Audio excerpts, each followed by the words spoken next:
Hey guys, this is Mateus Quinteri. I'm a professional musician here in Nashville, Tennessee, where playing hot chicken picking licks is the only way to survive. And today I want to show you my settings for playing country music on the Pod Go. I'm not getting paid anything by Line6 to do this video. I've been using this unit for a couple of years and I really love it. And I have some people ask me about what pedals I use and stuff, so I figured I'd do this video. If you are a Line6 user, then I'll be sharing the preset for free on my Patreon. So make sure you guys check that out later. So let's get to it. I have four snapshots inside my country preset here. And the first one's called Less Comp, which stands for less compression. It's just a basic clean tone for more dynamic stuff, you know, and it sounds like this.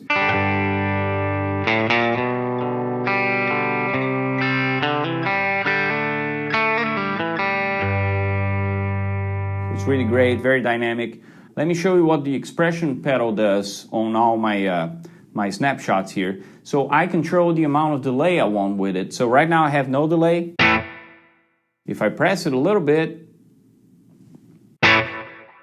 now you can hear it a little bit. If I go all the way, there's the delay. So right now I can control the tempo here with the tap, and I got a slap back right now.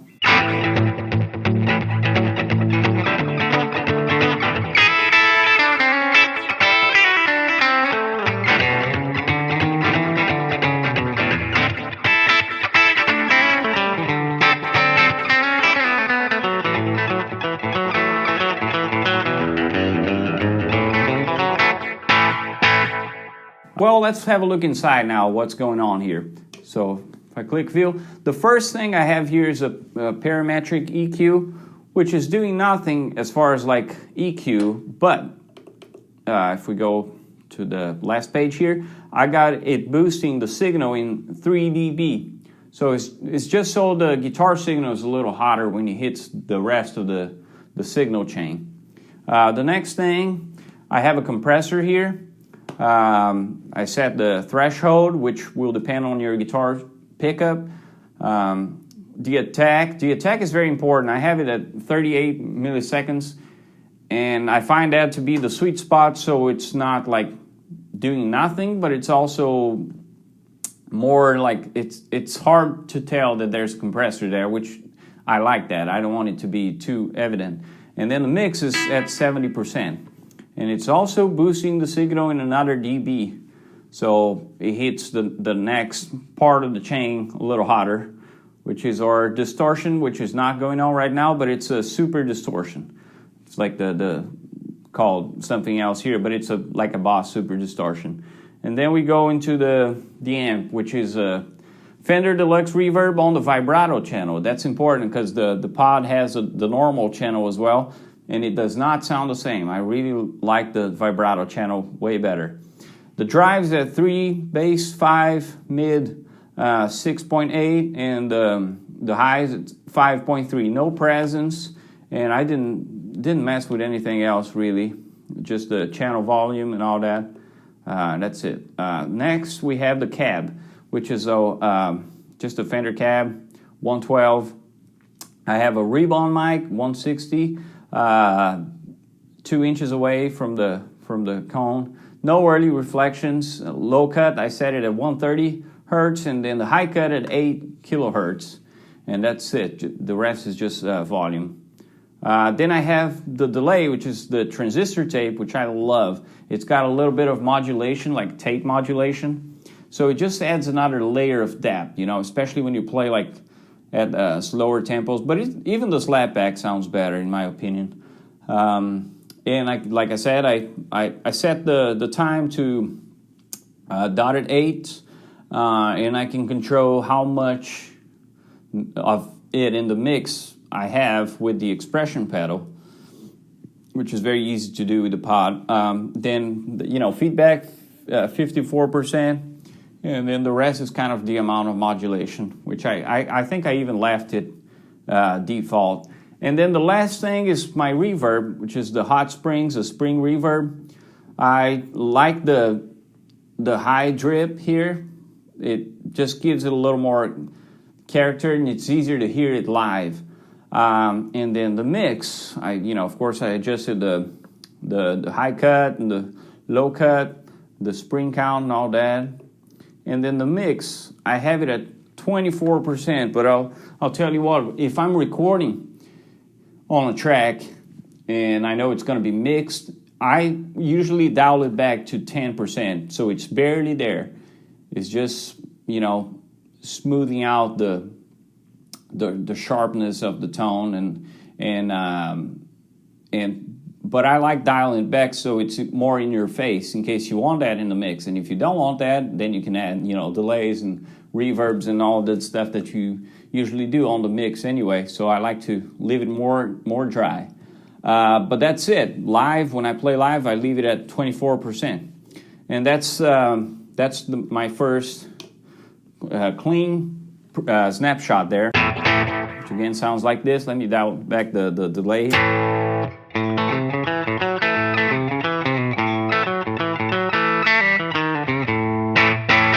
And then we go to the more compression here.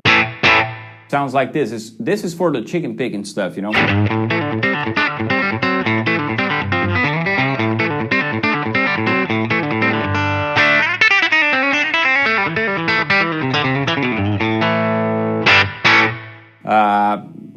It's got a lot more bite to it, and I have it's the same pedals. Nothing really changes, except for if we go back here on the parametric EQ, which is the first thing in the chain. You remember how it was boosting 3 dB on the previous snapshot? Now it's boosting 8 dB, which means it's hitting the compressor a lot harder, and it's compressing a lot more, and that's how you get that bite,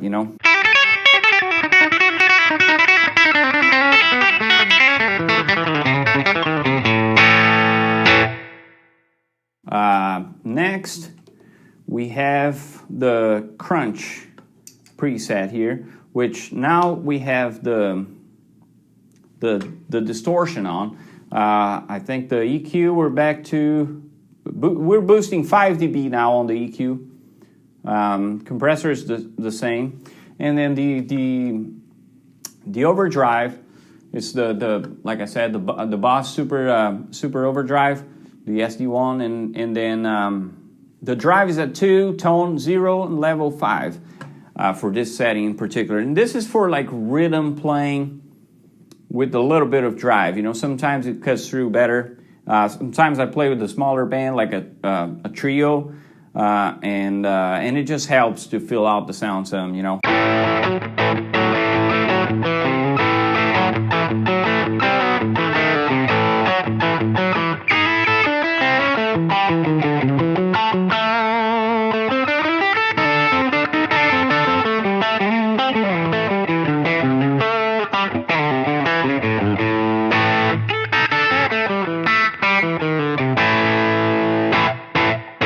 Add some delay to it,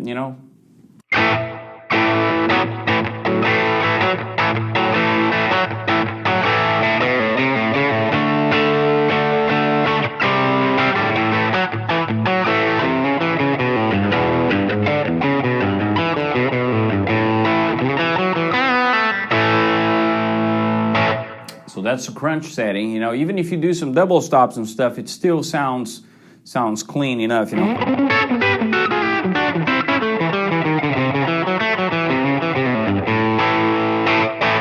It still sounds country, and it doesn't really like change the tone of your guitar, It's just a little bit of drive. And then the rest is all the same, delays and reverbs and the amp. Then we go to the overdrive here, dark OD, which both these, actually, the crunch too. Another thing that I changed is the high cut on the cab. So you remember how it was on both the clean snapshots, the high cut was at 8 kilohertz, and now it's at 3.5 for the overdrive, because I like the drives to be a little darker. So it's more on the modern countryside, more vintage. I don't know if you can say that, but it's just warmer than like rock and roll distortion would be, you know. So that's why I have the high cut there. So yeah, and then on this one, the dark OT, I have the drive at 4 instead of 2 now, so it's driving a lot harder, and it's great for lead stuff, you know. So this is what it sounds like.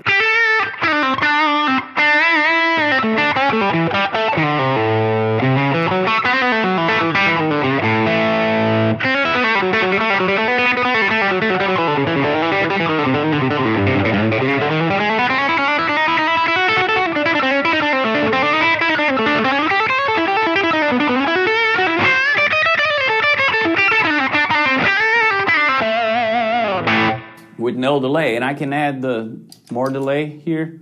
Let's do a slow delay now and go all the way up. This is what it sounds like.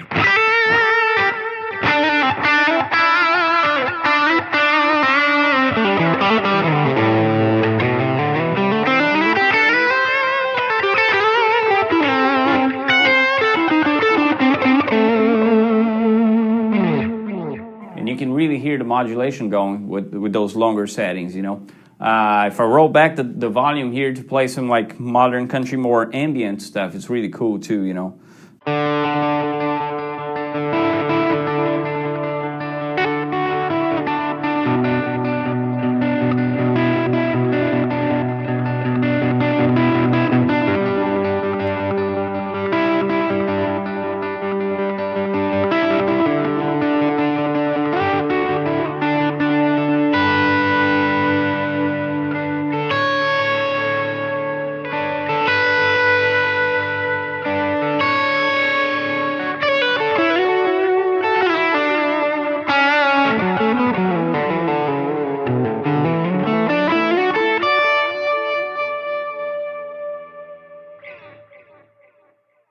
So that's it. I hope you guys enjoyed this video. Like I said, it's a very simple preset, and if you don't use the Line6 or any modular, you can do this with very few pedals. You know, basically compressor, distortion, some delay, and then reverb. You know, it depends. Some amps have reverb already, so you wouldn't even need that. You know, but I gotta say, you know, the guitar is a big part in the country tone because it's a lot cleaner and not too processed, you know.